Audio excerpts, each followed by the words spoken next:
সবাইকে স্বাগত জানাচ্ছি আমাদের আজকের এই ছোট্ট ক্লাসটিতে। আজকের ক্লাসে আমরা অত্যন্ত গুরুত্বপূর্ণ একটা জিনিস শিখব, সেটা হচ্ছে স্বরধ্বনির সংবৃত ও বিবৃত উচ্চারণ। আপনারা নিশ্চয়ই দেখে থাকবেন বিগত বছরগুলোতে বিভিন্ন পরীক্ষায় এরকম প্রশ্ন এসেছে, নিচের কোন শব্দটিতে অধ্বনির সংবৃত উচ্চারণ হয়েছে বা নিচের কোন শব্দটিতে অধ্বনির বিবৃত উচ্চারণ হয়েছে, এরকম প্রশ্ন আসে, তাই না? তো এই সংবৃত এবং বিবৃত উচ্চারণ কি এবং সেটা কিভাবে বুঝবো সেটা আজকে আমাদের আলোচ্য। খেয়াল করে দেখেন, আমরা এখানে লিখে রেখেছি সংবৃত মানে হচ্ছে ছোট হয় আর বিবৃততে বড় হয়। সংবৃত কখন হবে? যখন ছোট হবে, আর বিবৃত মানে বড় হবে। এটাও মনে রাখার একটা টেকনিক আছে, দেখেন বিবৃতও ব দিয়ে বড়ও ব দিয়ে, তার মানে বিবৃতর ক্ষেত্রে বড় হবে আর সংবৃতর ক্ষেত্রে ছোট হবে। কি বড় ছোট হবে? মুখের হা ছোট বড় হবে। মুখের হাটা কতটা বড় করছি বা ছোট করছি তার উপর নির্ভর করে সংবৃত বা বিবৃত উচ্চারণ চিহ্নিত করতে হবে। এখন খেয়াল করে দেখেন, আমরা প্রথমে অধ্বনির ব্যাপারটা দেখি। আমরা এখানে দুইটা উদাহরণ রেখেছি, অমর এবং অতি।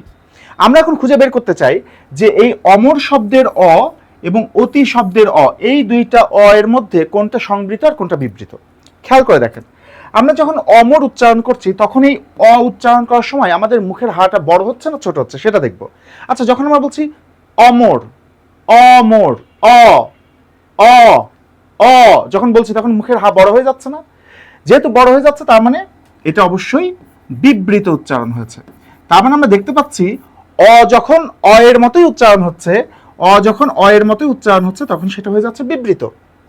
এবার দেখেন অতি শব্দটা, এই অটা উচ্চারণ করার সময় আমাদের মুখের হা ছোট হচ্ছে না বড় হচ্ছে? দেখেন তো, আমরা যদি বলি অতি, অতি, ও ও, মুখের হাটা ছোট হয়ে গেল না? যেহেতু মুখের হাত ছোট হয়ে যাচ্ছে সেই কারণে এই অটার উচ্চারণ হয়েছে সংবৃত। তার মানে আমরা বলতে পারি যে অধ্বনিটা যখন ও এর মতো করে উচ্চারণ হচ্ছে তখন সেটা সংবৃত হয়ে যাচ্ছে। ওকে, এবার দেখেন এ ধ্বনির ক্ষেত্রে আমরা দেখি, আমরা দুইটা উদাহরণ নিয়েছি, একা এবং পথে। তো একা শব্দের যে এটা আছে আমরা একটু উচ্চারণ করি, একা, একা, এ এ এ বললে মুখটা খুলে যাচ্ছে না, বড় হয়ে যাচ্ছে? যেহেতু মুখের হা বড় হয়ে যাচ্ছে তার মানে এখানে বিবৃত উচ্চারণ হয়েছে। তার মানে আমরা বলতে পারি এ ধ্বনি যখন এ উচ্চারণ হচ্ছে তখন সেটা হয়ে যাচ্ছে বিবৃত উচ্চারণ। আবার পথে শব্দটার যে এ আছে এই ক্ষেত্রে দেখি তো মুখের হা বড় হচ্ছে না ছোট হচ্ছে? পথে, পথে, থে থে, মুখের হাটা ছোট হয়ে যাচ্ছে না চ্যাপ্টা হয়ে যাচ্ছে? যেহেতু ছোট হয়ে যাচ্ছে তার মানে এই এটার উচ্চারণ হয়েছে সংবৃত। তার মানে আমরা বলতে পারি এ যখন এর মতোই উচ্চারণ হচ্ছে তখন সেটা হয়ে যাচ্ছে সংবৃত। তাহলে আমাদের পরীক্ষায় যদি কখনো প্রশ্ন আসে নিচের কোন শব্দটিতে অধ্বনির সংবৃত উচ্চারণ হয়েছে বা এ ধ্বনির বিবৃত উচ্চারণ হয়েছে, তাহলে আমরা শুধু শব্দগুলো উচ্চারণ করে দেখব, যেই অটা উচ্চারণ করার সময় বা যেই এটা উচ্চারণ করার সময় মুখের হা বড় হয়ে যাবে, মুখটা খুলে যাবে, বুঝবো সেটা বিবৃত উচ্চারণ হয়েছে।